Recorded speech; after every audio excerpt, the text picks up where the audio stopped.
Hello everyone and welcome back to the CEO's Real Talk podcast. And as usual, I have a great brother of mine, a great friend of mine. That is none other the CEO and founder, Lemansa Collection, Mr. Timothy Kandia. Yes sir. How are you doing, bro? Niko fiti. Pia mimi niko salama kabisa. How is Nairobi treating you? Unajua Nairobi is not for the weak this time. I can say it's cold. Baridi nayo iko. Yes. Baridi. I confirm. But we are doing well. We thank God. We move forward regardless. Yeah, we move forward regardless. Life will never be easy. Life will never be easy. Yeah. And weakness is for the weak. Sure. Weakness is for the weak. In Adam. It makes a lot of sense. Weakness is for the weak. Yeah. Strength is for the strength. Ni sawa. Alright, so today we have a very great topic of discussion. Yes. Na leo nataka tuongee about a little bit about life experiences. Because for the time that you have been around, the years you have lived so far. We may not advise anyone because najua tunasemanga advice uwekewa jukuu, kila mtu advice uwekewa jukuu. But what you can say, we can share a few experiences, maybe what to do, what not to do, or what to do better so far at a certain stage in life. For example, tukiangalia, for most people, if we go back to campus, if today, with the years that you have right now, the experience that you have acquired so far, saa hii ukiweza rudishwa maybe 18, 20 years old, what would you do different? Ni nini vitu gani unaweza fanya zenye hukufanya hiyo time? Not in terms of regrets per se, but in terms of hata kama ni regret haina shida. But what would you have done, or what would you do different if you are taken back to such kind of a time? Timothy Kandia, 18 years old. Ndio anaendea ID sasa pale Huduma Center. Moto bado haijapoa. Yeah. If I'm taken back to 18 or 20 years right now. Yes, right now. The first thing I will do, I will cut off all my friends back then. Sasa mabisi jumauliza. I wasted a lot of time with puny friends. Oh, hiyo time. Kwa nini ulikuwa na warui nini? You are spending most of your time with wrong rende. I think it's most people. Hata ukiulizwa sasa, most of your friends mko nao. Those are some good years ago. Yeah, I don't know if you did anything important with those people. At 18, 19, not really. Not really. Yeah. By the way, the friends, the first thing you change ni mabeshte wako. I either change or even I stay without those friends. Ukae tu peke yako, ukae tu like yeah, because most of the things I did with my friends back then, I don't remember anything productive. At 18 or 20 years, I don't think there is anything productive with you did during that time. Those friends of mine yes. back then. So now, number one thing, I would cut off all those friends. I either look for new friends. Yes. When I talk about new friends, yes. Back then I did not know most things, but the things that I know right now, hiyo siku sikuwa najua. Naona. Back then I didn't know that you are the average of the 5 people you spend most of your time with. Yes, yeah. True. So I would look for friends. Yes.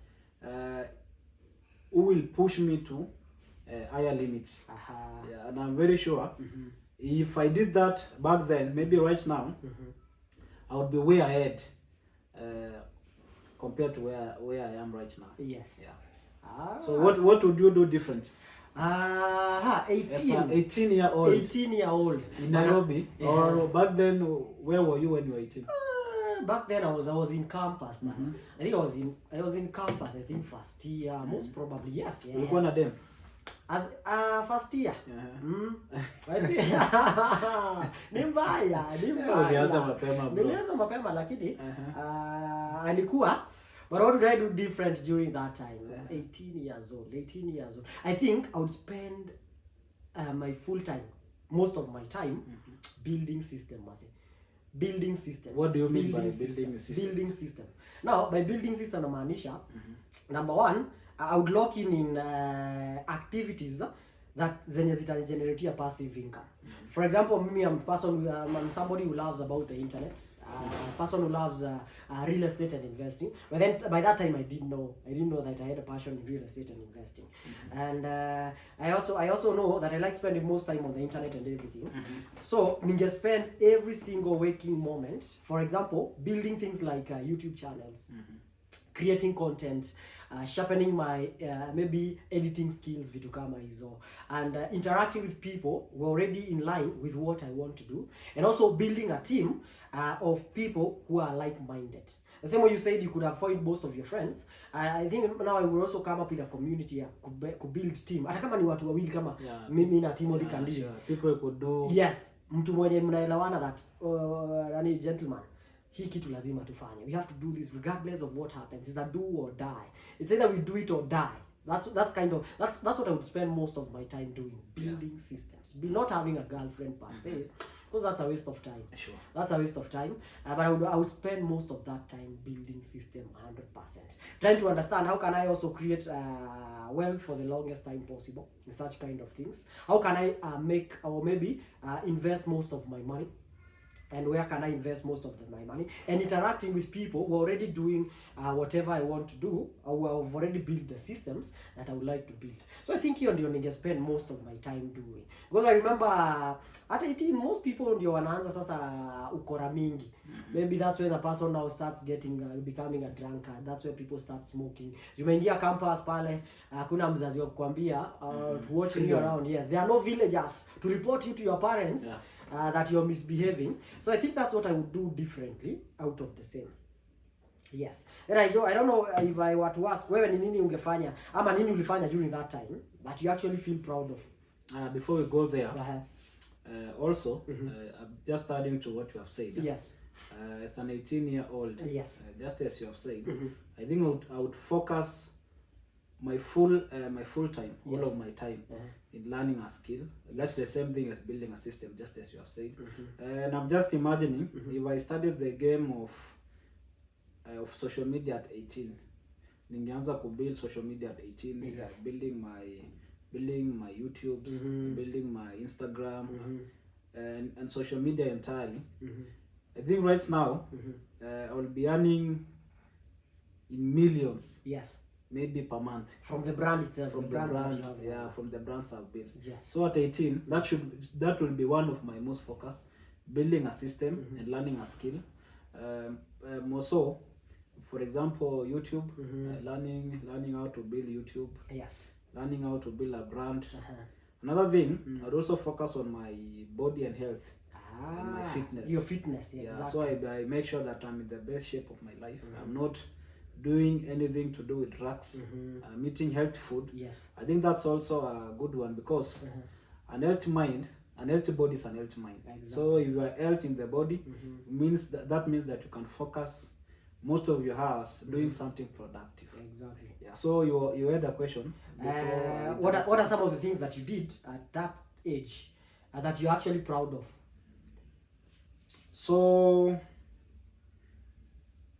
there are multiple things I did around that age that I'm really proud of. Yes. And back then, I don't think I did them consciously. I just did them because I think I found myself in that path. Okay. And then I took action. Number one was starting a business. Yes. At 17. The kinyozi one? I started a kinyozi business. And nice. And as I try to recall, I did not really plan to start that business. I just found myself in that path. You just needed to make money. Yeah. I think the main thing that made me start that business, when I was in high school, yes, I frequently thought, what will I do when I finish school? I don't want to sit home. Because you remember back then, there was a time span between you finishing high school and joining almost a year. Yeah, almost a year. You got to join September. Yeah, so tukiwa high school, wasi walikuwa nasema, sasa hiyo 1 year ni nini utafanya? Exactly. So for me, I really had multiple ideas on what I will do. Yes. And first hand, I had saved some good amount of money from my high school.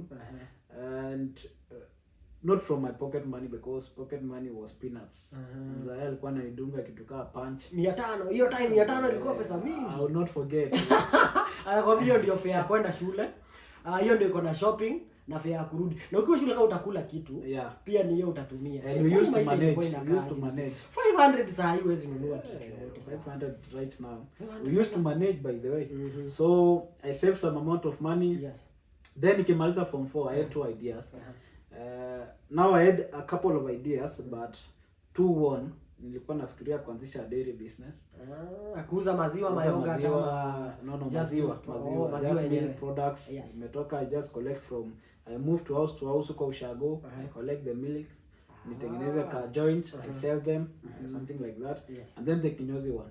So the kinyozi one won because nilikuwa na bro mwenye alimalizanga form 4 maybe I think 3 years ahead of me. Na alikuwa anajua kunyoa. So I thought it would be he had the skill. Yeah, he had the skill. Nani alimfunza ama how did he get to? No, after form 4 yeye sasa alienda mtaani akajifunza kunyoa. So alikuwa anajua. Okay. So hata akijoin college he had that skill. All right. So it became easier because it's something yenye yeye anaelewa to some extent. Yes. Because he has worked in that industry for a while, for a year. So yeye alikuwa like your mentor ama alikuwa na work na wewe sasa? I cannot say my mentor per se, but I can say someone who understands this thing I want to do. Yeah. So it could have been easier. Ilikuwa rahisi kufanya na yeye because it's something that he has done. Alright, so nilikuwa nauliza hivyo wanasema itakuwa rahisi, ilikuwa rahisi kuwork na yeye. So was he also one of the people in your barber shop who was shaving people? So when I opened my barber shop, he was actually the main employee because mimi sikuwa najua kunyoa. So he did the work while he taught me.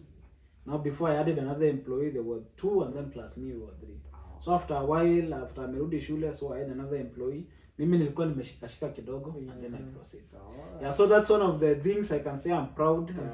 I started earlier because I made a lot of mistakes back then. Yes. Because I had zero knowledge about finances. Hakuna kitu nilikuwa najua about finances. Actually, I saved 0 of my income from that business. Yes. Until the day I closed that business. I don't remember anything solid nilifanya na hiyo do. Maybe except buying my first smartphone. Yes. When I was joining campus, I used that money from that barber shop. So that's one of the things I'm proud I did when I was around that age. Another thing, when I came to campus, I had there was a guy who was schoolmates to high school. He invited me to a network marketing company. Yes.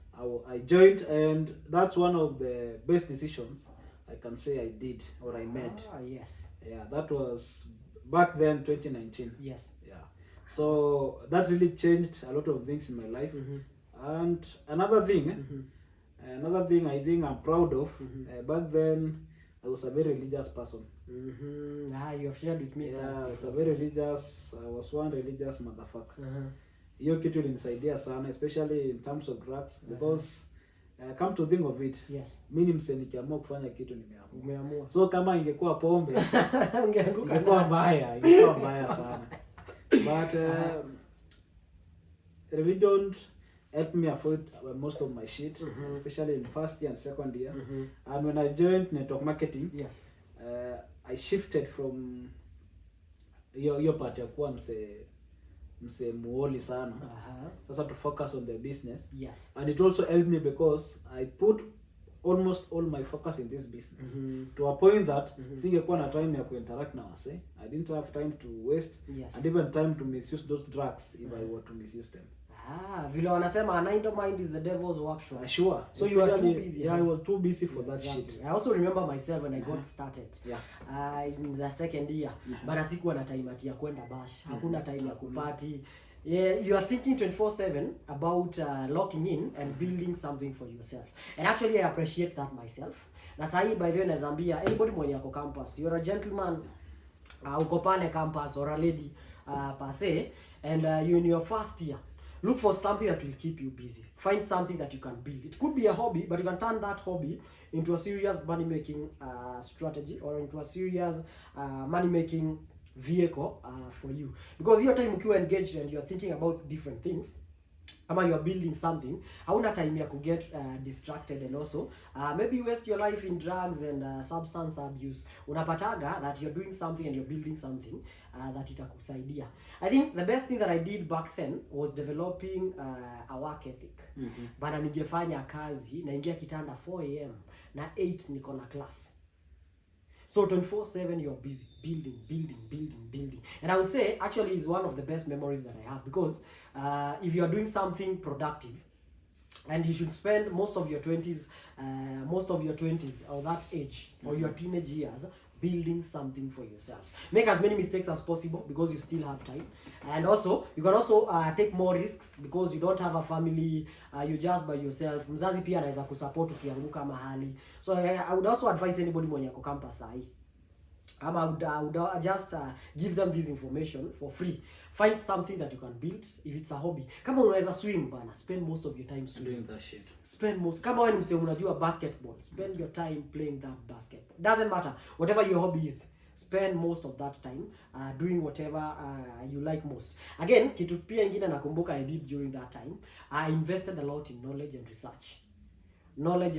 Hiyo ndio time nilisoma vitabu mingi sana kama The Richest Man in Babylon, Rich Dad Poor Dad, The Cash Flow Quadrant, because there's time. So nilikuwa nasoma sana vitabu kama hizo, self improvement books. Pia I came to know about savings. Na kitu kama The Richest Man in Babylon, hapo ndio nilijua about savings and everything. Na pia work ethic pia, I think work ethic pia ni wazazi wali instill bwana, because ushago tulikuwa tunachapa kazi bana. Unapata mzazi, your dad has cows, has like 10 cows. Wherever you are in class 6, you are the one who's supposed to raise them. You feed those cows, you milk them, you take them in. Hey, but sometimes you go on as if you are a slave, bana. But it's Child labor. Child labor. You can report your parents because you're overworking. Sasa ushago kuna police station. Ushago kuna police station. Na ukireport sasa jioni jua mali utaenda. Huwezi lala nyumbani. Ukireport sasa itakuwa mbaya. So I think that is those are some of the best things that mtu anaweza kuwa ameacquire during that time. And I don't know, sijui, are there some of the things you did unasikia, nili waste time here? I think one of the even during campus life. One of the things I did, and I think I wasted some of my time, bado ni part ya religion. Okay, it helped me in a way, but I also went too deep. How long was it? For how long? From the whole of first year and second year. About 2 years. Very deep. That shit. And I used most of the time mara maybe we were in prayers, we were in keshas, and all that shit. Hata sikudinyana bro. That's one of my regrets.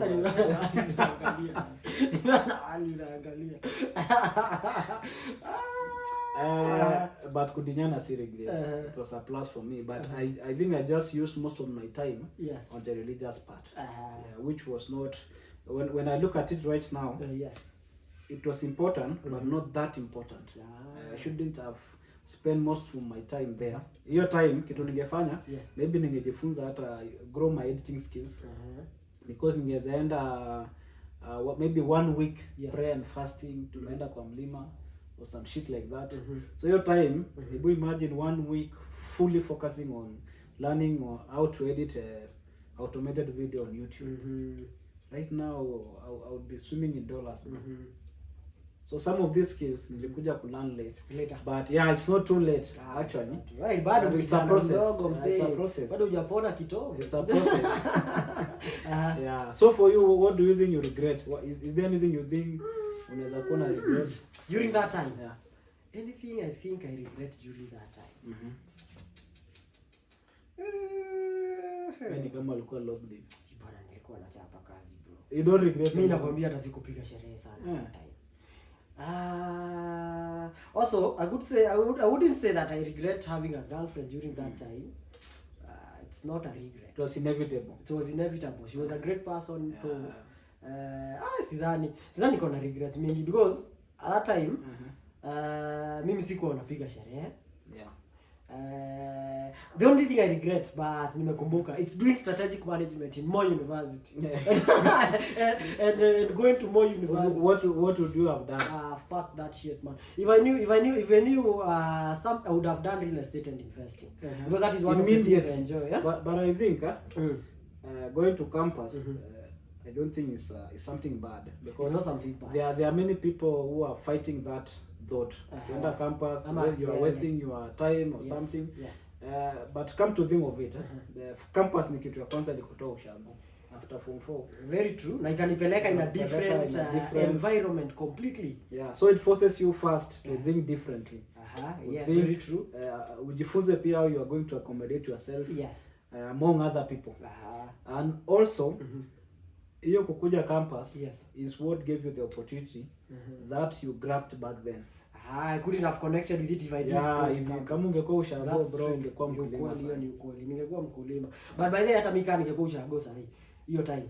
I'm very sure singekuwa nini bado nakaa tu hivyo nisifanye kitu. You are doing maybe I'm very sure I could have started something also there.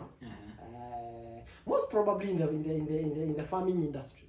In the farming industry that I could be doing. But also campus I would say it gives you exposure. sure. It gives you exposure. But now the bad thing is that a college degree is only good if you don't have it. But that exposure is very important. And if right now I was to be asked, mimi ningeulizwa, mimi ningesema if wewe find what you're passionate in, then start doing that Immediately, sure. Whatever, don't go study teaching where you don't want to be a teacher. Don't go study IT, you hate computers, you hate technology. But I think not specifically what you are passionate in.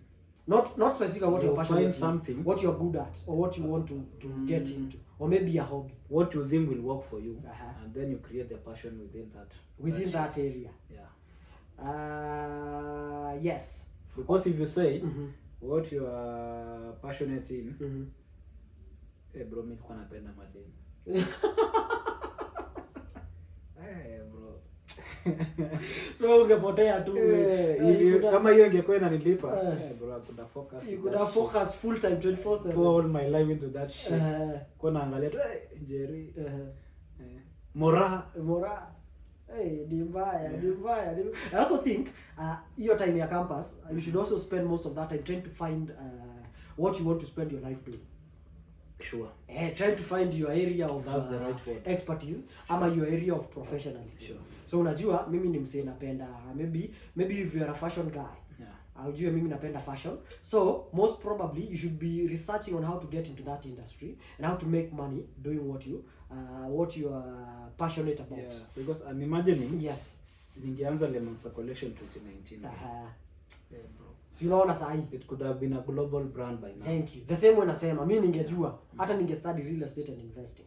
Hata kama ni 1 or 2 years in campus. Hata kama ni 1 or 2 years hivyo, alafu you get in line with whatever you are studying. Sure. Also, if I knew pia I love about editing videos, YouTube, content creation. Pia ningelock in na hiyo full time 100%. Kama si uko class bro. You go in front of the camera, I'm in front of my laptop. I'm editing something and building something for myself. But now, the problem that comes during that time is that most people or most young people, they care about how people are going to address them, or how people are going to say, or what people are going to react to whatever you are doing. Personally, I didn't think I cared much, because I remember first year mimi nilikuwa navaa suit juu sasa na second year nimejoin network marketing, I have to look professional. Naingia class watu wananiita pasta wanchekelea, I didn't care much about it. But for most people, they spend so much time procrastinating. Na hiyo uoga ati uko pale maybe you are like you like content creation. Instead of you doing it, you just worried that watu wataona aje. Unasahau nobody cares. Sure. Nobody cares. So just do whatever you are meant to do or what you want to lock into, so you can get the results that you're looking for out of the same. So anybody mwenye ako pale campus, where find your area or find your passion or your hobby early enough. Alafu funny enough, another thing I realized is about instincts. Instincts don't lie. Most people, they know what they want, but wanai-suppress. That small voice inakwambia, line yako ni hii. Line yako, you have a passion, you know it, deep down you know it. But now when you go to start, kuna ile thought ya, what will people say about this? Watu watasema aje? Na hiyo ndio shida hapo. That's where the problem starts all through. So also spend most time with yourself and in your own thoughts. Because most people your time wanakuwa distracted sana na noise. So parties, sherehe, bash. Kwa kazi tu kusmoke weed, pombe, kila kitu. That's when you're experimenting with all the negative kind of stuff, instead of spending most time also educating yourself na pia improving yourself. Basically mimi naweza sema the best investment you can ever have or you can ever do is investing in yourself. Sure. Hiyo ndio inakupatia the highest ROI, return on investment. Nobody can take away from you that. That's what I would say that somebody could be doing during that time. Yeah. So another thing, yes. At 20, what I would do if I'm taken back to be a 20-year-old right now. Yes. I will not give a fuck whatever anybody thinks about me or views me. Exactly. I will just choose an area of expertise. I focus on that shit full time. Another thing, other than focusing on that thing, I'll work crazy hard. I just told you some minutes ago that if I'm taken back, bro, I'll work hard like crazy. Like crazy. Because what I've come to learn in this life, life is crazy, bro. And if you don't take advantage of the opportunities you have right now, you have to pay. You will pay. You must pay dearly. Whether you like it or not. Whether you are kidney or deck, you must pay for that.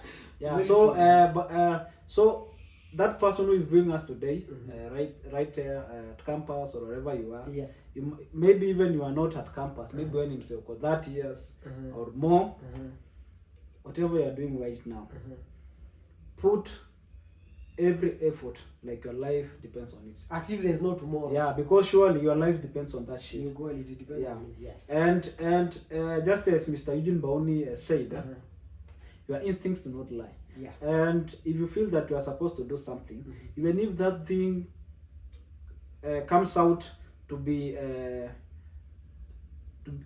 turns out to something you're not expecting, it always leads you to what you are supposed to do. Exactly.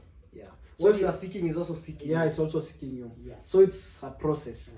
Yeah. So you start somewhere, and even if that's not the thing you're supposed to do, eventually it will lead you to that thing that you are looking for. Yeah. So how you handle what you have right now, the opportunity you have right now, will determine if you are going to acquire the main opportunity which is going to change your life. So whatever you are doing, whether it is small, whether it's big, put everything you know into that shit.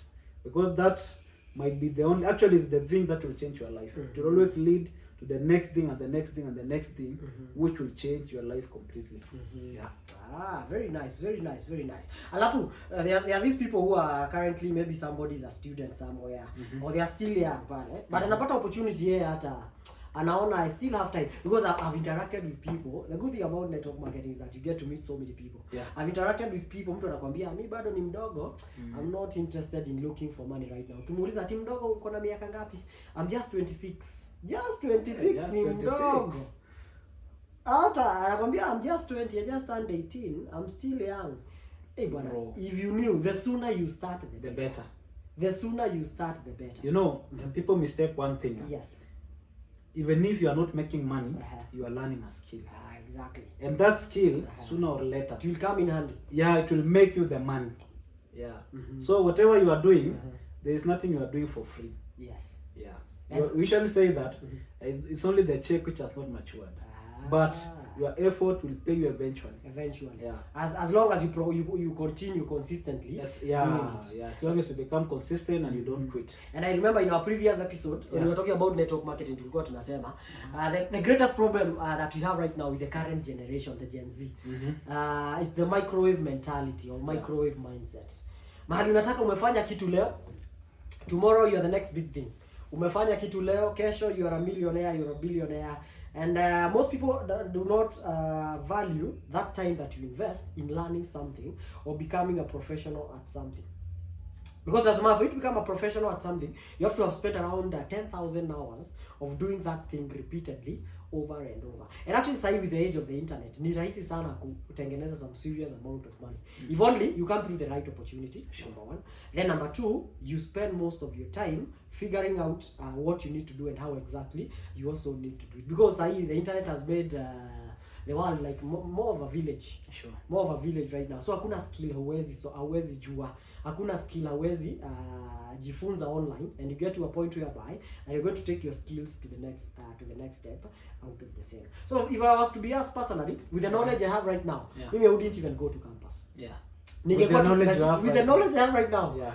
Nikuwa ati ndio nimemaliza form 4 with that knowledge. Mimi ningekuwa tu laptop yangu, simu yangu na wifi. Hata stoki kwa nyumba bro. Kazi 24/7. Working. Yeah. 6 months from there, 1 year from there, you are unrecognizable. You have built systems, and you have already you know where to invest that money when it comes, and you live a lifestyle that is going to leave a legacy out of the same thing that you're going to do. I'm not saying that right now we are not already doing it, because right now we have already figured out what exactly you want to lock in life, and we spend most of our time and most of our hours building the same. Naongea kuhusu head start. Yeah. head start. Mtu anaanza at 14 15. Hata useme at 15 ni mtu ni young. So kids that are being born right now, they are geniuses bana. Mtoto mdogo tu hivyo unaona ako na simu na anaioperate. Yeah. So that tells you mtu at 16, 14, 13, 14, 15. Bwana. The knowledge they have right now, they should actually start building those things at that point. If somebody can sing at 13, watch us spend time yake akiimba. Na record ngoma, tafuta vile utamlink na producer, record label pale, produce ngoma, start a YouTube channel, upload that music. The earlier you do it, the better. Because the moment now you are getting to that 18, you are getting to your 20s, you're going to find that you've already built a career, and that's what people do in the US. Ukiangalia mtu kama Justin Bieber, the guy started when he was very young. So he is a billionaire at a very young age. Sure. For most people, that's what usually happens. So the sooner you expose yourself to this world out here and to the skills that you want to build, the better it becomes for you. Because with the internet age, it becomes very easy. So unapata you've already built something early enough. Later on, hautafanana mtu ameanza kuji-identify akiwa 40, akiwa maybe 35, akiwa maybe na huko maybe mtu amefika 30s ndio anaji-identify. Hapana. The sooner you start it, the better. Yes. So hiyo ni head start mzuri sana that you're going to get. Then the other thing that I would say is about you talk about spending time with the right people. Sure. With the right people. Now I think also pia hiyo time ndio unafaa build like your team. Because I believe when you find somebody who is smarter than you, instead of competing with them, just find a way to work with that person. So you should be building your own community. Kama unaona vile wase wa forex wanakuanga tu pamoja tu, watu wa forex. Watu wa forex wako pamoja. So pia tafuta community yako. What do you want to get into? What do you want to build? Kama ni watu wanapenda fashion, spend time na watu wanapenda fashion. Mkiangalia how can we improve each other? Then find something that you can do together. Sure. With that person or with that community, and you build and maximize on that community that you currently have. I don't know if you have something that you can say. Another thing, you find a mentor and allow yourself to be mentored. Very nice. Yes. So if there is something you are passionate about, find somebody who does the same, and then you can offer yourself. You go and work for that person even for free. Yes. Yeah, you are young. You don't need money. Most people at 18, 19, they are still supported by their parents. Yeah. So all the free time you have, you can work under this mentor. This person installs the skills into you, and in the next maybe 1 year or 2 years, you'll be a pro in that field. You'll have learned a lot of skills, whereby you can monetize those skills thereafter. Exactly. Yeah, so it's very good at that age. Find a mentor. Not only at that age, at every level in life. Yes. Understand that there is somebody who is doing something better than you do. And it's always nice, but it's always good for you to allow yourself to learn from those people who know more about something that you don't know. Exactly. Yeah. Now, what would you say about for example, unapata kijana ako 20, ako 19, ako 18, ashaanza familia. What would you say? Is that a good decision? Ama hiyo ni kitu imemess? Bro, that's a stupid decision. If you start that's stupid. Exactly. Why would you put it as a stupid decision? Because huyu mtu anataka amalize hii maneno ya familia mapema. So ameamua at 18, 19, mimi waacha nipate watoto wangu 3 4, alafu na mama pale. Sasa I focus with life. That's bullshit. Because at 19, at 18, let me talk as a man, because I don't know how the ladies' mindset and psychology work. But let me talk as a man. At 20, as a man, there are a lot of things you don't know. Very true. Number one, you don't know how to deal with women. Because even at my current age, I'm still learning how to deal with women. Because these creatures are very complicated. So once you involve yourself in a deep relationship, not even marriage, in a deep relationship, at 18, at 19, you are fucked. You are fucked. It's good if you can be in a relationship, but not a committed relationship. Yeah. Because at this age, kuna vitu mingi sana hujui kuhusu madeni. And at this age, most things are trial and error. Yes. Yeah. So number one, if you are 18 years right now, 19, 20, do not make a mistake of siring a child. Number one, that will be a distraction. Yes. Number two, you don't have the finances to raise a family. Very true. Yeah. And love alone cannot raise a family. Yeah. You need finances. Very true. And number 2, you'll be passing yourself through a lot of stress because you're figuring out now how to find your life, what you want to do in life. Yes. Ndio yuko na familia. Now you're figuring out how you are going to feed your 19-year-old girlfriend plus your 1-year-old kid. Picking. Na school fees pia. Na school fees. Yeah, so number 3, you are passing this lady through unbearable stress. Yes. Because when you mtoto, because this a young person, maybe I'm assuming you are in campus, ushamzalisha mtoto, it will affect her studies. You have already altered her life. And most importantly, you can end up not marrying this person. So all day mushampea mkidi moja haujamuoa, value yake umespoil mbaya sana. Soko imeharibika. Ushaharibu soko. Sasa yeye atakuwa ameingia side ya avocado. From side ya pineapple. So, getting a kid at that age is the worst thing you can do as a man. Or starting a family. Also pia, the level of risk tolerance at that place, at that age, when you have a family, it's below 0, I'm saying. Yeah, because at that age, where's the risk? Unataka you have to be in a position whereby you control yourself. You control all yourself in. Yeah, like you can ukiamua kuchapa kitu. Yeah, you can risk everything. Kuchapa kitu inakaa mbaya. Wewe peke yako bro. Kuchapa kitu inakaa mbaya. Ukiamua kufanya kitu. Ukiamua kufanya don't overthink. Ukiamua kufanya kitu, you can decide to go all in. Yeah. Without holding back. You sasa, for example, you have a family, you are 18, 19 as a gentleman. Yeah. So there's small amount of money that you're making. Where's the invest man? Uta-invest amount of diapers. Between investing and buying diapers, which one comes first? Feeding between feeding your at that point, between feeding your family and investing, invest, lazima ufeed familia kwanza. Yeah. Before you invest, lazima pia diapers zinunuliwe. Yeah. School fees lazima ulipe before we invest. So again, you cannot take as many risks as possible, and you are still learning out of the scenes. Sure. So I would say, I would also not advise. That's why pia sisi hatujaanza familia already. You don't have families at that. So at that age, so you have just put a very important point. Yes. At that age, do not involve yourself in any serious relationship. Achana hata mambo ya kuoa. Yes. Avoid any serious relationship. Pia ni distraction. That's a distraction. Sasa before, when you're supposed to be locking in, doing something, umeambiwa wacha to cuddle.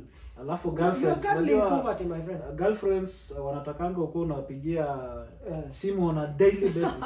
Your time at that age hata huna airtime.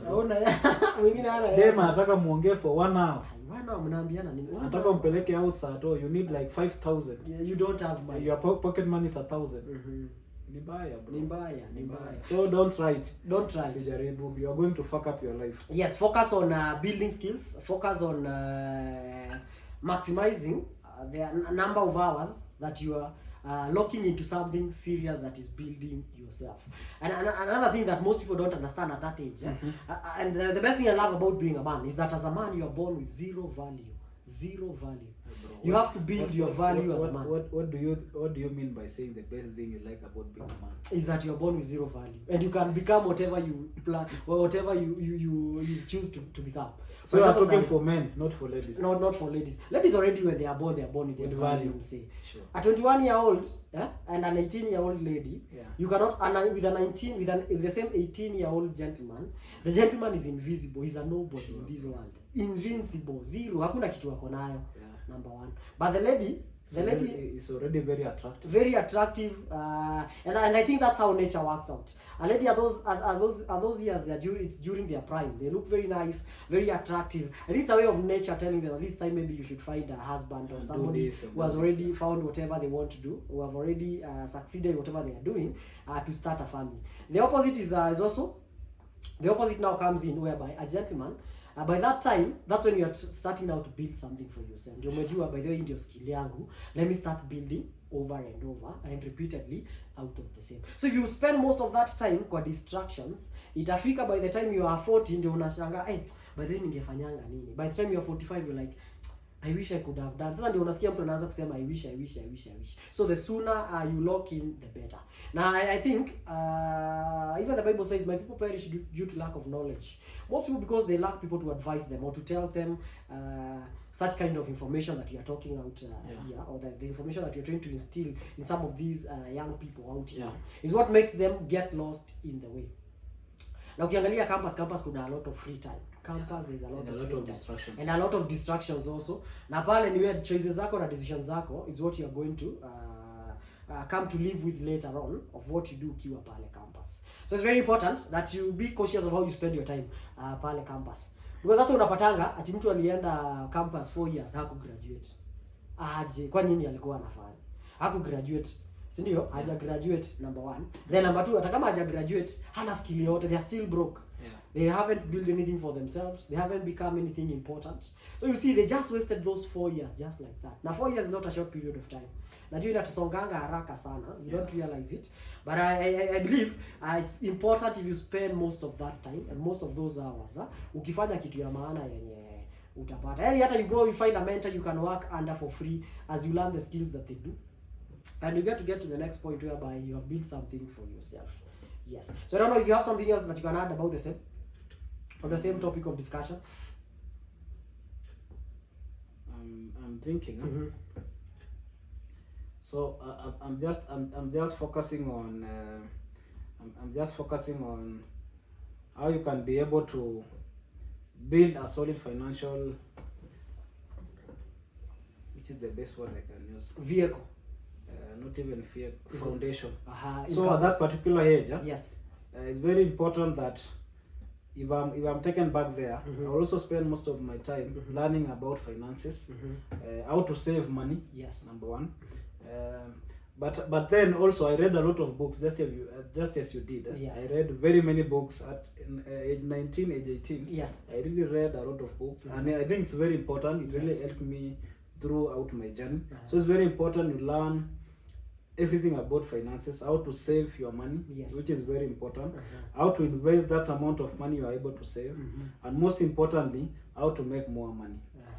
And most of the targets will be learning social media, because at that particular age you don't have the starting capital. Yes, whatever you have is access to social media, because ukiwa campus, you have a full-time access to Wi-Fi at school.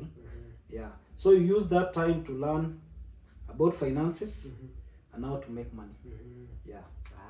Another thing I want us to talk about during that time, as a gentleman, use that time to move out of your parents' house. Sure. Kwanza mwanaume ukishafika 18 bwana, I don't think you're supposed to be in your parents' at what age did you start paying maybe your rent? Or I started paying rent at 18 personally. After nimetoka campus. After nimetoka campus. 18 unatoa rent mse. But that time nilikuwa nafanya aje, some of the money yenye mzazi anatuma, that's what I used to secure out of the same. Your time nilikuwa nalipa rent ya around 5,000. Sita pale LD.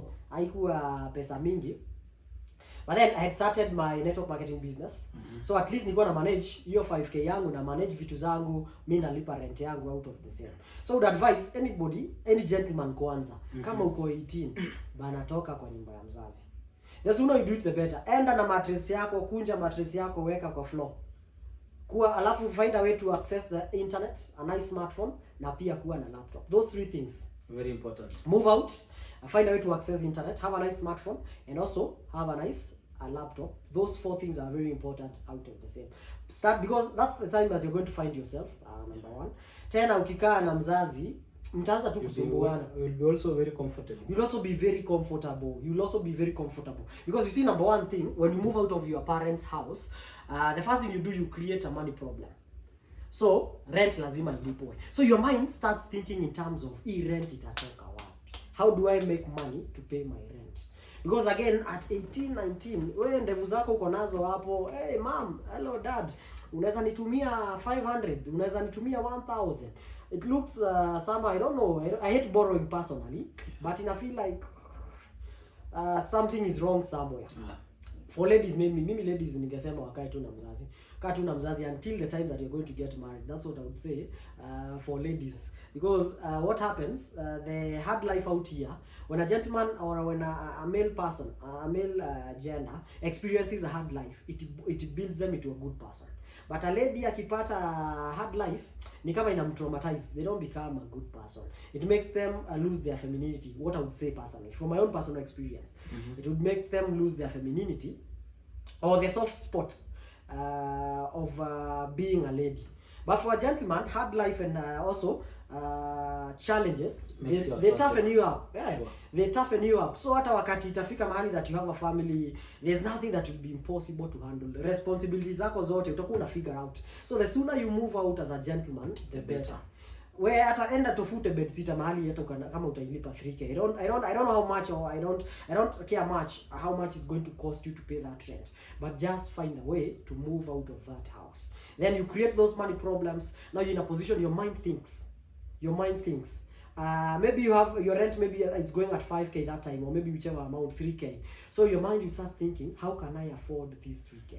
Then ikifika kwa how can I afford it, then what can I do, or what value can I provide, or what can I sell, what can I offer the marketplace, what can I trade off in order to get this money to sort whatever I'm dealing with currently, or the expenses that I have. So I believe that is one of the best things, because then you're going to spend most of your time alone. Now, if you spend most of the time alone, I think I find a lot of peace in silence personally. And also, you get to find your thoughts. Ukikaa tu peke yako unafikiria. There's not so much noise involved. Wewe na your thoughts. You're in a position to think and also write down your thoughts. You're in a position to connect with whatever you want to achieve. And the sooner you do that, the sooner unajua, hii ndio area yangu, let me focus and lock in on this that I should do. I don't know what you can say about the same and moving out. Moving out is very important. Yes. And number one, it helps you find yourself. Yes, very true. Because we get to learn about ourselves every single day. Yes. You get enough time to learn what you can do best. You also get enough time to learn what you can focus on, and also get enough time to focus on that what you want to focus in. Yes. Yeah. Number two, you get to get away from distractions, because the moment you are living as a group, yes, there are a lot of distractions. Yes. And you don't get enough time to focus on your shit. But ukiwa peke yako, it's way easier. Yes. Number three, it's a coping mechanism of life. So ukiwa peke yako, it's way easier for you to cope with life.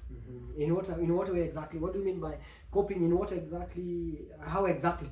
So coping in life, in that you'll be able to do whatever thing you want to do without maybe negativity, because the moment uko na wazazi, maybe your brothers, your sisters, or maybe you're living with a friend, there's a natural negativity yenye inaweza toka kwa wase. It may not be vocal, but you feel there's a way these people might treat you when you do something. But when you are alone, you are a free person. Exactly. Or you are a free spirit. You can do whatever you want to do, and then you can maximize on experiencing whatever you want to experience. Yeah. So if you are doing maybe when you are selling stuff online, assume you have a smartphone. Yes. And then maybe you are taking pictures of stuff from your single room. Yes. Hapo Eldoret. So when you are alone, it's way easier. Yes. You can take good pictures without anybody judging you, without any negativity. You can post them. You can make yourselves as you grow in that expertise you want to grow in. Without nobody talking you out of that. Yeah, without nobody talking you out of that thing. And because actually, you find that sometimes whatever makes sense to you may not make sense to another person. Yeah. And that point actually, it makes a lot of sense, because I've been in the network marketing career for quite a long time, period of time, and I've seen young people, mtu anakuja ako very positive after seeing the opportunity they are being offered to make money with just their smartphone connection to the internet and digital services, and they are like, wow, this is what I want to do. Very positive. Then with the same excitement, student ametoka pale ameenda akaongea na mzazi about the same ama beshte yake. Mzazi anamwambia wewe hii mchezo staki. Hii mambo unaniambia hapa utasoma after 4 years you are done with your degree, then utafanya whatever you want. Now you see that person they turn off that excitement and that dream of doing something at the same time or building something at the same time where they are studying. Unapata inakuwa mbaya sana. Mtu ana graduate hana a source of income. You have graduated, you don't have a job, you're not getting a job, and you have no source of income, you have no skill, so it becomes very hectic and very tough for most people. So I also believe that being by yourself is very important. It helps you, also gives you that independence, to become an independent spirit and an independent mind, and you can choose to do whatever you wish to do and build whatever you wish to build. Yeah, I would also say pia instill some discipline, because for example move out, mtu pale kwa mzazi anangoja mzazi amwamshe ndio aende shule ama aende class. Ukiwa peke yako, if you don't wake up and go to that job or to that class, you find that you're going to mess things up. So it helps you also build some kind of responsibility and some kind of self-discipline out of the same. The other thing I would talk about, what is the one of the things that you hated most about moving out? Wakati you move out, ni kitu gani ilifanya usikie it's not easy? Okay, I think for me, I don't have anything specific I think I hated, but I think it just came naturally. I just wanted to do my own shit, and I didn't want distractions, because I understood that there are a lot of distractions which come with staying maybe with another party, or maybe living with my parents or something like that. So I just wanted the freedom to do whatever I want to do, anytime and anywhere. So without any limits. Yes. So there are some people have asked that question before. Na wananiambia that the first thing they hated about ni bills. Unasema nao ukishafika peke yako. So ukishafika umefika pale kijani peke yako. You are there in your bed sitter, you are by yourself. So the first thing, bro, nobody loves bills. Hata I don't love paying my rent. Nobody wakes up very excited. I'm not excited. I'm excited to pay rent. Today I'm going to pay my no, I'm not excited. Actually, most people wajuangi kwanza number one, price ya kulipa steam. Hata ajui how do I pay for my tokens. They don't know. Juu ni mzazi anafanya hizi vitu. Shopping ikiisha hajui. The next thing, when it is end month, they don't care. They don't know what is. Now wait until sasa umeishi peke yako. Ni pale 12 midnight ndio unapika ugali yako kidogo gas. Naisha. Kidogo unaamua let me go to the washroom. Tissues hakuna, tokens off. Kidogo na ni kama huwa zinaambiana, unajua it's time for us to clock out. To clock out. So most people say that the worst thing they hated about that is the responsibility that comes in. Also it makes you responsible. Ukiishi na mzazi pale, your work is just to spend. Skari iko unaweka excess. Sure. Kila kitu you want to just spend until you know the pain of buying it. That's when now you start taking care. So some people say there's this saying that goes that you never value a bucket of water. Every drop of a drop of kizungu imenipotea bwana. Something like carrying your own water and valuing every drop. I don't know if you ever something like kizungu ni ngumu bwana. There's such a kind of saying that you only value something when you have that pain of taking care of it. So the same way unapata sasa mambo yako sasa ukiwa peke yako, so you have to organize yourself. You have to know this amount is going to go here, this amount is going to be here. Then you are very conservative with whatever you are doing. You also adopt that minimalistic kind of lifestyle that will also allow you, number one, to plan yourself. Then number two, also to help you keep some good amount of money when it comes to budgeting. So the sooner you do it, the better. Then because you are going to get used to it, na kutoka hapo pia utaona that you also need to start investing and making more money as soonest way possible. So mtu ana move out at 18 na mtu ana move out at maybe 25, 30. Cannot compare. You cannot compare. Huyu mwenye ali move out mapema, they are way ahead as opposed to somebody nini. And then, do you think there's an exception to moving out? In terms of, because I do think there's an exception for ladies, even for men. There's an exception for moving out. How exactly? Because I'm thinking, yes, if maybe my dad was a business mogul in this city, and maybe we live in a very suburb estate, and my dad decides to pass his business skills to me, Yes. and maybe every day we are driving, maybe he has given me one car, and we are driving to grow this empire together, I don't see a need of moving out. Personally, I would want to move out. Because the money is there. Yeah, imagine your father maybe does not take seriously education, maybe university education or something like that. Okay. Because they are already successful. successful. They are successful, and he wants you to learn everything about his business. Or like so understand at this point, yes, you're focusing most of your time learning about this skill. He wants to pass you this skill from you. Yes. Maybe after you learn the skill and get to make some money, then maybe you can move out. That makes sense. But initially, I don't see the need. Is there a difference? What do you think? I have a contrary opinion per se, because for example, you are 18 and your dad now wants you to understand the family business and everything. Yeah. I also think it's also possible unalipa rent mahali pengine, but then maybe you drive to come see them. Where do you get that money to pay rent? Your dad has money. He's the one who's paying. They have money. What if it's not for that idea? What if they are not for that idea? If they are not, they want you to live with them. Yeah, he wants you to stay with them as you learn those skills. To learn the skills, I would sacrifice and stay around to learn the skills. But after get the skills, after and now make getting your the own skills money, and make your own money, you can consider moving out. Yeah. Because I also think that most successful parents also want all their kids to be around most of the time. But it reaches a point whereby you have to make that decision and get it. But for that case, if they want to stay around so that they can teach you those skills. Amekwambia usikitoka wewe sikufunze, itabidi umetulia kwanza. So you can also view it in this direction. Now, because I know you are going to be a very successful entrepreneur. Now for your son, would you separate him from maybe the family residence at 18 years? What do you think? Taking him from the family residence at 18 and separating him just the same way now you would have done at 18. I would say yes, I would do that. I would separate them completely. 100%. 100%. Heri hata nimwambie maybe nitakusotia rent yako for 6 months ama for the first find how you are going to make that as money. You find, or as you implement the skills I've taught you to make that money. Though at 18 I think they will also already be making a lot of money, crazy amounts of money. Yeah, right now you have a lot of knowledge. Yes. Yenye mapero wako.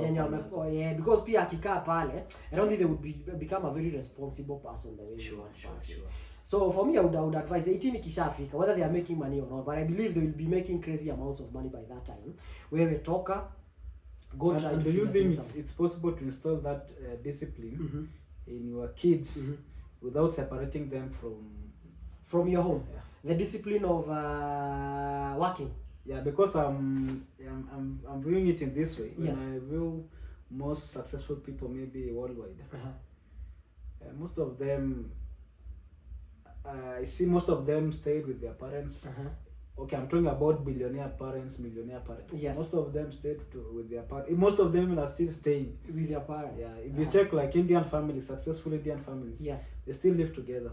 As a single community. Yes. Yes. And they are still very successful in whatever they are doing. Yes, I think it's also possible to instill that discipline in them, because how you raise them is what is important. Sure. So if you raise them, showing them that they don't have to work, that they should be lazy, but everything is available to them. I think that is a downside of the same kind of lifestyle, of the same way you are going to raise them. But if you raise them with you having them around, but they have become responsible people, that they can take responsibility of that business, they can build something for themselves, and you can actually see when you're staying with a person, you can see how they carry themselves and how they do their things. So I believe it depends on how you are going to raise them for that matter. Okay. So another thing.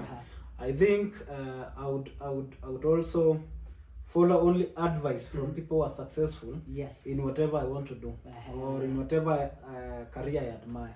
So at that particular age, everybody wants to advise you. Your elder brother wants to advise you, your parent. So you take advice only from those people who are successful in whatever you are doing. So parents should only give you advice in certain part. And then there's also about finances, about career, and all those other important things. You should only take advice from those people who are successful in the same things, and then ignore any other advice. What do you think about that? Yes, that makes a lot of sense, because you find that most people will advise you for example, when you're in campus, go study medicine. Wewe biology ushikangi kitu. Go study this and this course. Chemistry, you don't understand anything. So that's what I would actually also go for. Take advice only from people who already succeeding in what you want to succeed in. Not just every Tom, Dick and Harry. Anasema fanya hivi na unafanya hivyo. Even the society itself sometimes kuna vile society wameweka vitu that you are supposed to do. To follow. Ama vile wanasema by this age, the matrix, avoid the matrix, that by this age you're supposed to do this. By this age, ukifika 25 unafaa kuwa umeanza familia, wewe kama mwanaume. Ukifika 30 unafaa kuwa umemaliza, uko na watoto 4 au 5. You see, now if you follow such kind of culture and such kind of a system, some of them mess people up.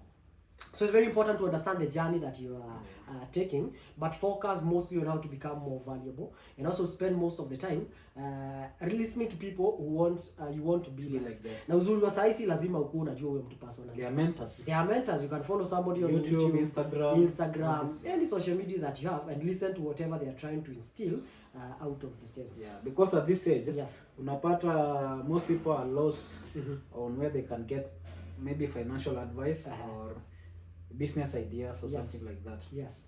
And you find that unapata umuuliza best yako, unaona ni biashara gani inaweza kubali saa hii? That person has never done any business in their life. Yes. So yeye anakuambia, mimi naona watu wanauza nguo za mitumba. Naona kuna wase wameuza nguo za mitumba na wameomoka. So you see, that's not the right person to give you that advice. Very true. Ama nakupea advice yenye alisikia mtu mwingine akiongelea. Nilisikia jamaa akisema, biashara ya miwa saa hii imekubali. Biashara ya miwa saa hii ndio inaweza. Miwa zinaenda. Wewe na yeye ni nani? Unaenda kutafuta hiyo biashara. It becomes hectic. Very true. It becomes hectic. So it's very important. Whatever you are doing, only follow advice from those people you admire, and those people who are successful in the field of expertise you want to focus in. Another thing I would also say about the same, early enough, is 18, 19, 20. I also say that it's very important for you to trust the process. Now you know that everything takes time. Sure. Everything takes time. So also develop that kind of mentality that everything worth building and worth doing takes time. Everything takes time. Then also understand early enough, everything is hard. You just have to choose your heart. Hakuna kitu rahisi. There's nothing that will ever be easy. So whatever you try to put your mind into, everything is hard. But now the good thing is, if you love what you are doing, it becomes easier for you to do it relentlessly out of the same. Pia develop work ethic. Na hiyo kitu ya kulove, I don't know if is it really a must for you to love whatever you are doing. Well, sometimes you find yourself in a position there's something you should do, and whatever gives you great results is usually hard. Nobody loves to do hard things, bro. I don't think there is nobody loves doing hard things. So the only solution to everything is taking action. Whether you like it or not, you just take action. You must do what you are meant to do. Even if you don't like it, you have to take action. Regardless of how you feel, make sure that you're in movement. That's what you'd say. If this thing gives you the results you admire, do not focus most on whether you love it or not. We just take action. You love the results. Napo ndio passion inaharibianga watu wengi. People say just do things that you're passionate about. There's nobody who is passionate about waking up at 4 a.m. At 4 a.m. Very true. To start doing follow-up. Nobody is passionate about very true. You just have to do it because you have to do it. But and it needs to be done. Exactly. Also, develop your communication skills during that. Very important. And if most importantly, also learn how to sell. Sure. Because if you learn how to sell, came to realize you can never sleep hungry. Sure. Ukijua tu how to do because sales. Everything is sales. Everything is sales. Hata ukienda church, I see venye mapasta wao wana what is the right word? Ni kama kuwaselia ama venye wanawaeka mpaka mnatoa fungu la 10 sadaka. Everything is sales. Putting you in that cocoon. They are closing that sale. Such that after every 30 days, you have to pay your 10%. 10%. Every 30, that day, the pastor will preach until maybe you have even maybe 5,000 in your pocket. decide, let me give Jesus 4,000. He will give me more. I'm laughing. Hey, your food, let me give Everything Jesus. is sense. Jesus is not there. Yeah, bro. When I was in campus, I was very spiritual. And I would have maybe 100 shillings. Yes. And the pastor will preach. And I would feel like, let me give this 100 shillings. God will provide more. And I get out of church and I walk home and I sleep hungry. Sales. Can you imagine the level of skills that pastor had to convince me that my last 100 shillings you give him. I give it to him. You walk home. And God will provide for me. Hey, bro, that's a skill, my friend. That's a skill. So it's very important. The art of selling is very important. You can never sleep hungry. Very true. Even if you lack a business opportunity, you can close someone. Maybe your friend, you close him until that person will give you whatever they have. They will remain sleeping hungry while you get some chums from them. While you get some chums from them. Yes. Yeah. But then sales ni muhimu. I remember there's a girl who closed me some other day. Hey bro, I was going into my exam room. In campus sasa. Yes. Alini close. I had to send I had 5,000. I sent all of that. The entire 5,000. Yeah. After when I come from the exam room, hey bro, it's where when the reality hit me. How dem aliniambia nini nikamtumia. Kwani alisema aje nikamtumia tu. Unaweza rudishia 1,000 nimepata emergency. It's crazy. Hey, so if you learn sales, she closed the sale. You sent the entire chums you had. I sent everything. Hey, God damn it! The entire 5,000. Yeah, but that time I joined a network marketing company. At least I had started making some small chums. Yes. Yeah. So at that time, having 5,000 was not a joke, and this was a campus student. Yes. And kumbe hao watu women know when you have money. They can smell it on you. Unaona vile mtu akikula nyama unaweza jua jamaa amekula kachoma sana. Amekula kachoma hapo na toothpick. Akona toothpick. Hata bila. Unajua hata toothpick. But anajua wewe umekula nyama. Yeah, so it's very important to say to learn the skill of sales. It will help you. Yeah, it's a skill that is not evitable. Just make sure you learn about that skill. Another thing, it's always good to brand yourself. Yes. And dress well at all times. Yes. So even if you are a student, anyway, Kigomba. Those people who are in Kenya, students in Nairobi understand what is Kigomba, or where is Kigomba. Yes. So just learn to dress well. And smell good. Kingia campus, watu wananuka jasho kama burugani. It's not good. It's not good. Hiyo ni campus gani hiyo to avoid? I will not mention names. Nitasema tukujie. All campuses kuna watu wananuka burugani. Especially nilikuwa hata tuseme ni gani? Ni gani uli experience? Kuna campus nataka tukujia sahihi. Kuna campus we should do some investigation. Tukianza na KU. na Juja wanaeleweka. We need to Juja unajua ni small Jamaica. Yeah, so that was unexpected. Kingston small Jamaica. Yeah, so it's always good try to dress good. Yes. There are some opportunities you will miss because of your dress code. Yes. So it's very important. Just try your best to dress good the way you want to be addressed. Hata kama nguo yako imechapa join student, yeah, you can find some small coins, buy an iron box. Yes. Ukuna hata kama ni mzee, there is someone who said even if your clothes are old, if they are clean and well ironed, yes, that will show how disciplined you are. So make sure your clothes are always clean, you smell good, and your clothes are ironed. There are some opportunities you'll be able to grab because of that. Even me right now, yes, if maybe I'm looking for a salesperson, I get a student. Yes.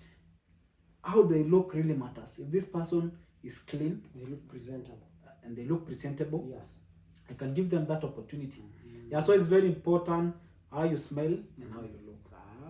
Dress the way you want to be addressed. 100%. And that reminds me that there are no second chances of building a first impression, yeah, or creating that first impression. Sure. And people are going to judge you based on the way you look, whether you like it or not. You know, say, oh, I'm just a student, I have no money, you should not judge me based. Cares. Everybody will judge you by your color. Sure. You say never judge a book by its cover, but that's how life is out here. It's ruthless, 100%. Yes. Then again also, work on your mentality. Unajua kuna watu wakipata tu ka challenge kidogo wameanza stories za depression, stories za stress. So I think it's also important for you to work on your mental health. Or be hard to break. Be hard to break, because if you become a weak person, weakness is going to drive you in the trenches, for that matter. So work on your mentality. Yes. And I think the only way to work on your mentality is doing the hardest things. Yes. If you go to the gym, lifting weights, editing, maybe you have decided to learn a skill on editing. Yes. Doing the hardest things possible. It hardens you. The only way to harden yourself is doing the hardest things you can come across. Yes. But also, as you do them, kuna mtu alisema that if you do what is easy, your life will be hard. Yeah. But if you do what is hard, your life will be easy. And I can actually relate to that. Yeah. The kind of person you also become, the kind of resilience, persistence, consistency. For example, can you imagine doing something for a whole year without having been paid by that thing? It's crazy, bro. Because I know there are things we have done, Bana, even for more than a year. Yeah, bro, it's crazy. That kind of mentality is unbreakable, man. It's crazy. Just the kind of mentality and discipline and belief system you have. System that you have. Crazy. See watu wengi wako na hiyo. Crazy. For most people right now, mtu hawezi fanya kitu for 1 week kama hijamlipa. Yeah, bro. It's crazy. See, I know things we have done for years, Bana. Not yet paying you the way you want, yeah, but you are sure about the end result. The end result, this thing will get me to the next, or will take me to the next level once it goes through, and that's the only way you can build something substantial for yourself. Then again, if you want to get into entrepreneurship, entrepreneurship, it's not easy. It's not how you think about it. No, people think that becoming an entrepreneur, you become your own boss. Yeah. Oh, my friends, you start the business to become financially stable. But you find yourself you're mentally unstable, because it's not easy. It's not easy. It's war, it's chaos every single day. Instead of being your own boss, you're your own slave. And it's inevitable. It's inevitable. It has to happen. You become your own slave. Yeah. But now you see, if you check most of the successful people out here, they're entrepreneurs. Yeah. Yes, they may sleep less hours, but money is not a problem to them. Sure. So would you rather be a successful loser?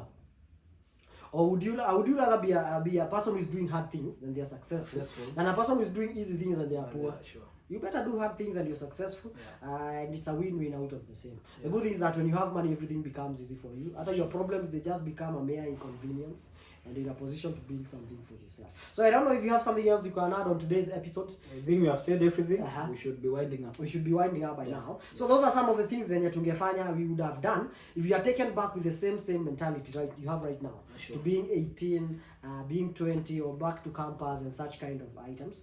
So thank you for locking in, and thank you for subscribing to the CEO's Real Talk and to this podcast. Yes. So keep following, and also go check out the previous video, the first episode in Tulitengeneza. How to become successful in network marketing. So itakufunza some of these skills kama work ethic, resilience, itakufunza communication skills, how to talk to people, how to work with people, how to present yourself, because tumeongelea mambo pia kama hiyo. A lot of things you're going to learn from that. Sure. So Mr. Timothy, maybe you can share your social media platforms so that these people can interact with you at a personal level. So thank you, Mr. Eugene Bauni. Yes. So on Instagram, find me as Timothy Kandie. Facebook, Timothy Kandie. TikTok, Timothy Kandie. LinkedIn, also find me as Timothy Kandie. And finally, X, Timothy Kandie. In all social media platforms. Very nice. Find me on Facebook as Eugene Baoni. Instagram as Eugene_Baoni. Find me on TikTok as Eugene_Baoni. And also find me on Twitter or X as Eugene Baoni. And also LinkedIn, find me as Eugene Baoni. Yes. So I want us to wind up our today's podcast, and thank you for locking in. So we are going to end this with a CEO's salute in 3, 2, 1. See you in the next episode. See you in the next episode.